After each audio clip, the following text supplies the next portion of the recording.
Okay, on number 21, you're asked to solve. That means to find the values of x that make this a true statement. You always want to make sure that your polynomial is in standard form. That means the highest exponent on your variable down to the lowest, and set equal to 0. So you want all your terms on one side. So if you have to move any terms from the other side, make sure you change their sign. You want your leading term to be positive. So you would never move that over and make that a negative 24x squared. You want it positive. Remember to always look for a GCF first. And so the easiest way to find the GCF is start with your smallest number, and that is a 24. So see if 24 will divide into your other two terms, and obviously it won't. So go to the next largest number that divides into 24, which is 12, and see if it will divide into your other two terms. Well, it'll divide into 36, but not 30. So go to your next highest number that divides into 24, which is 8. 8 does not divide into 30 or 36. So go to your next largest number, which is a 6. 6 divides into 30 and into 36, so 6 is your GCF. Sometimes your GCF contains a variable too, but not all of our terms have an x, so 6 is the only part of the GCF. So we're going to divide each one of these terms by 6. So 24 divided by 6 is 4x squared. 30 divided by 6 is 5, so we have 5x. Negative 36 divided by 6 is negative 6. So this is the quadratic that I'm going to factor. Since my value in front of the x squared is not an understood one, I'm going to use bottoms up. So I'm going to begin by multiplying my a value by my c value. So remember, a is the number in front of the x squared, so it's 4. b is the number in front of x, so it's 5. And c is your constant, so it's negative 6. So I'm multiplying 4 by negative 6, which is a negative 24. So I want factors of that number, factors of negative 24, that combine to get my b value. My b value is 5. So I want numbers that multiply to get negative 24, but add to get 5. So since they're multiplying to get a negative, remember that means the signs have to be opposites. So when you're looking at 1 and 24 multiply to get 24, one of those has to be negative for it to multiply to get negative 24.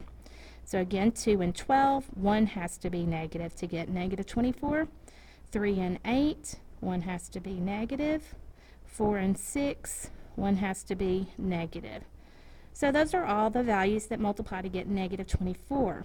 I'm looking for the ones that combine to get 5.